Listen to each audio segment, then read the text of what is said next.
There's more than a chilly hint of winter in the air. It's cold, we've had flurries of snow, the grey sky threatens more, and although Christmas beckons, neither of these two teams wish to make the kind of gifts to the opposition they offered Hearts and Celtic respectively last week, especially as two of their more prominent players are absentees. No top scorer Andy McLaren missed out last week and is charged with the responsibility of plugging a defence that leaked. His squad injuries can cripple you. McPherson, Holt, Durant and Hesse all out as well. But more than a hint of comfort in the return of Freddie Dindaloo, who missed out last week and is charged with the responsibility of plugging a defence that leaked very badly last week. Well, this game is being beamed to South America, but for the folk out there, even though there are other Argentinians in the side, it's going to be a bit like Hamlet without the prince, because Claudio Caniggia, the principal reason for it all, isn't here. He's not yet back from a long trip with his mate Maradona to Buenos Aires. Maki is also injured, and Aussie Chris Coyne takes his place. And back in favour, Juan Manuel Sara, scorer of one of the few hat-tricks this season, and top scorer with the club. Referee today, of course, Willie Young. Well, the manner of that defeat last Saturday against Hearts certainly hurt Bobby Williamson very badly. I mean, he came on the back of a very good run by Kilmarnock. But there's a healthy tradition of high scoring between these two clubs. And on a day like this, we hope that healthy tradition is maintained. Just waiting for that ball to come towards him. Played by Christoph Kokard there. He'll take up that position on the right-hand side. A man of great ability, a lot of pace. And a better player and better balls than that. Taken away easily by Stephen Tweed. Gavin Ray, that's not a bad pass. And there's Dindaloo, the man I was talking about, right in the heart of that Kilmarnock defence. And I'm quite sure he'll be in the thick of action today.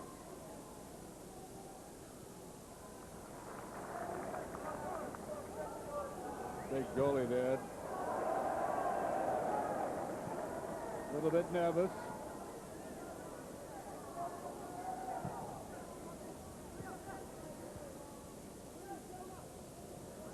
Kokar again. Good penetrating run that. Can anybody take advantage? They can't. Well, there's a very good run by Peter Canero. Anytime I've seen Canero, he's made this kind of thrusting run. The ability to keep his head over the ball, as you saw there, get away from opponents and flick it in. Nobody took advantage. Good aggressive opening by Kilmarnock. In came Kokar again. Well, I think he did well to find his spot inside the penalty area. Watch him trying to glide us with the side of his head. Wasn't a bad effort. I think maybe he got a little thump on the back of the neck as well.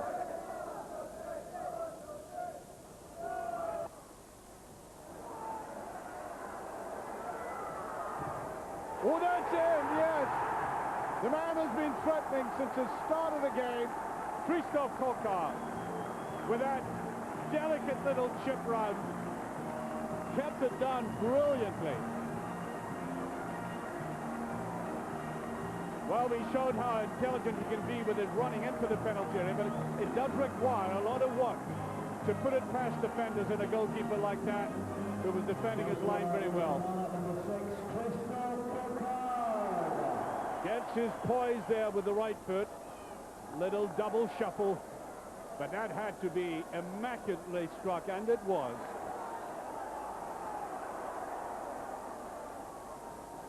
Coyne, the Australian. Greatly enamored with this weather. Vanetti. Well, they're weakly away from him. Tweed had come forward.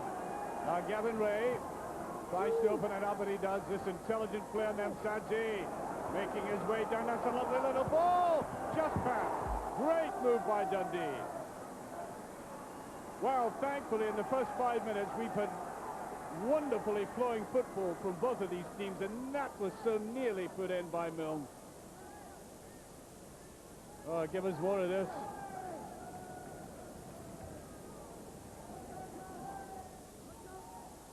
Neat little turn by Beto. No offside. Chested down. This is coming to Benetti.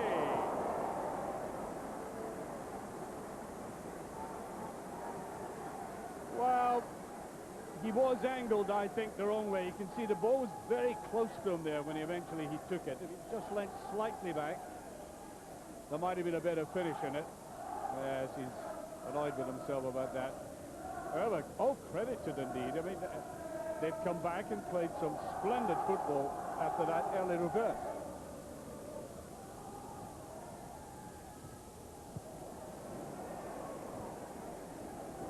Through the middle, can it be touched back? That's not a bad effort. And for the first time in a game, Juan Sara gets a little opening set up for him. Kept the ball to his right-hand side, and that was a very difficult angle and a very decent effort.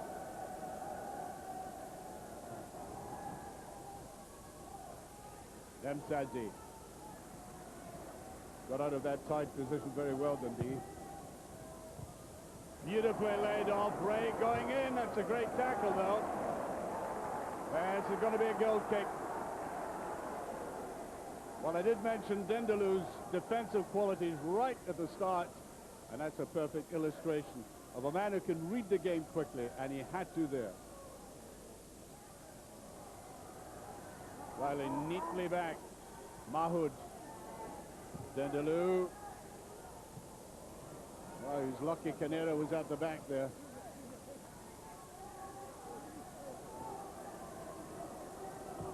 That's crafty ball put in again by Koka. Needs a bit of elevation, and he gets it this time. Oh, that's very late. Yes, I think there'll be something said about that. Paul Wright. A massive mistiming right across it.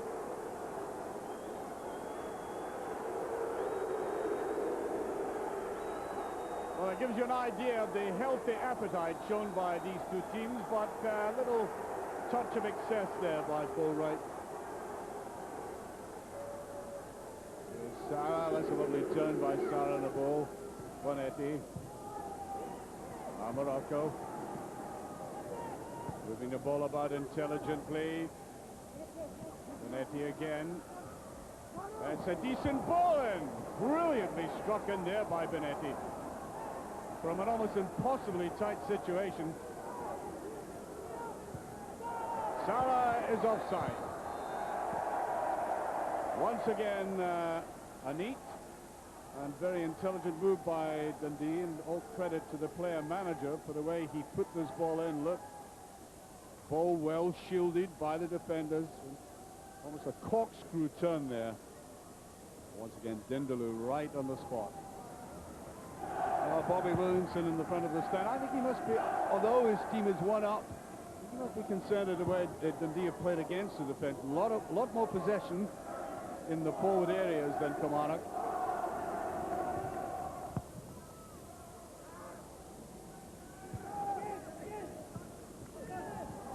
Ray, the referee, carries on with the play. Good run by Ray. Can he lay it off, or can he have a go himself? Well, I think he had another couple of options, but you could hardly blame him under the circumstances for blasting out at him himself. Saw the opening. Strong run by him. Oh, they go in there, and real lack of resolution there by Dendelou. His first real mistake in the game, and it could have been fatal. He should have touched it back, but he didn't get in until the very last moment. And in fact, it made Gordon Marshall look just that little bit foolish. To the post again, and there's nobody in to clinch it. Morocco, not a bad effort. Well, he was hovering just at the back of the penalty area there, waiting for the inevitable touch out. There it came. Not all that much time to gather it, and the bounce of the ball was just a bit too high for him. Now here's the break. Got to make something of this. Koka. Waiting for Canera to come up. There he is.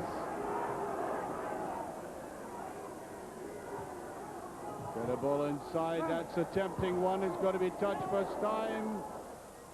And the goalkeeper did get to it. Well, that's half-time. Well, a kind of mixed reaction by the Kilmarnock support. Yes, they went up early in the game, 3 minutes. And this man scoring his third goal of the season. Really, when you look at it again, a superb reaction, tremendous finishing, with little to look at, I may say. And then thereafter, to their credit, Dundee took over. They played excellent football at times, lacking that bit of bite near goal, but their approach work has been attractive. There's no doubt the sense of commitment is there. And so it remains alive, this game, with the half-time score, Kilmarnock 1, Dundee 0.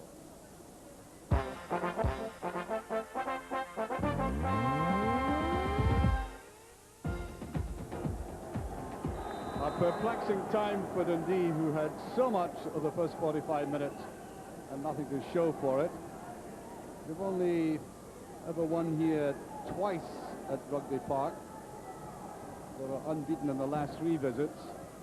So I think the complexity of the situation is that they might have the confidence seep away by having had so much of the game, and Killy with the ability to strike as well as they did in the early stages of the match, and might do so again in the second half. Looking promising. Oh, it's coming in and it's yes! Well, Baker coming in at the end of that. And the words almost taken out of my mouth there with that kind of start. Dundee shaken in the first half by such an early goal. And within 45 seconds, that goes in the back of the net. Good running by Baker. And Kilmarnock are now finding themselves 2-0 up. And a bit of it's a defender. Well, Baker will certainly claim that, but Better was in there backtracking. He doesn't look all that happy, but I'm sure inwardly he is, Bobby Williamson. They needed that badly. They'd lost a lot of possession in the first half. Well, there it's played well. Lack of cover on that far side as Kokar picks it up again, and right, tramping in on top of it. Just touched away there again. Good play by Betu. Nemsadze, intelligent play. Sarah was lying deeper. Sarah going in, that's a better ball. Benetti gets his shot in and scores. Well, was Marshall at fault, because that was hit straight at the goalkeeper. Now Sarah had several options as he went forward, decided to play the player manager into the game. Look at the strength of the man, kept it in there. Oh, Marshall, that should have been stopped. But I think for what he and the others have put into the game, no more than Dundee deserve. Well, Gordon Marshall, good keeper in my view, and you have to say he should have had that, and I'm sure he realizes it himself. He doesn't need me to say it, but I'm saying it nevertheless. Benetti did that well. Nemsadze. The referee considers a hand was used there. The boot was up, and it's a free kick. Nicely turned, not a bad effort. Craig Dargo has been left on his own a lot in this game. He's been courageous enough to take on defenders and try shots like that. Just a little bit of the sting got out of Dundee's play at the moment. Nice turn, but a good interception by Tweed again. Here's Benetti. Judged that very well. Overdoing it though, and once again he's reckless in retaliation.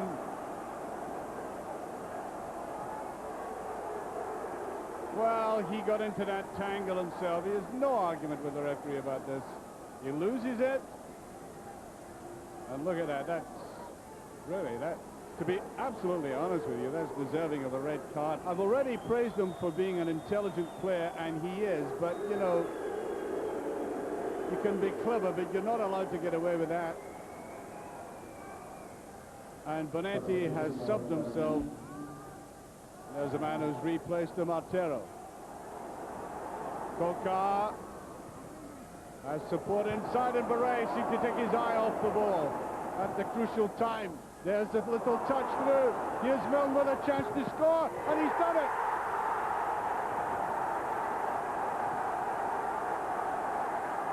The local boy makes good. Stephen Milne from Downfield Juniors, amidst this cosmopolitan array of talent, takes his chance, keeps his cool. One little slip in defence here, and again Marshall with a slight touch of that ball. But Dundee, deservedly in my view, fighting back to get this equaliser.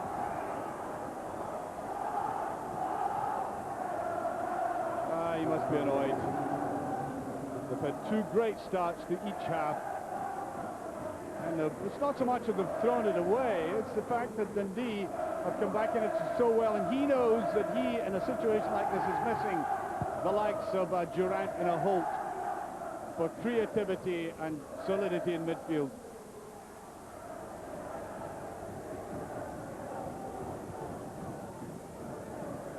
Coyne getting himself into an unnecessary tangle. Away go Dundee again now. Here's Willie Faulkner. Oh, I didn't see the player wide in the left. Here's Artero. Tries to go on the outside, and he's done that very well. It's in! Brilliant goal! Milne!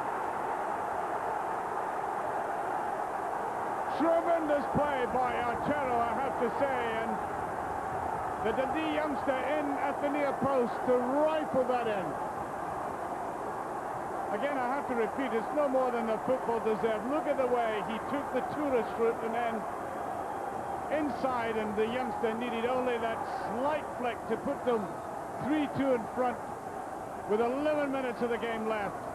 Well, he's brought them in from all parts of the world, this man, but it's the local boy who really has put the icing on the cake for him today.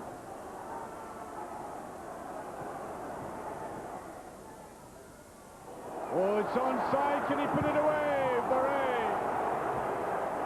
You look very quickly across to see if the flag was raised. It was not. Look at the bounce, though. That was a difficult thing about it.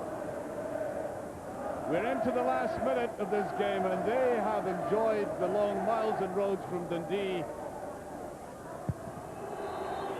Well, he's wanting that final whistle blown, and it is. They finish a sequence of 3 defeats in a row, and he's delighted as they are.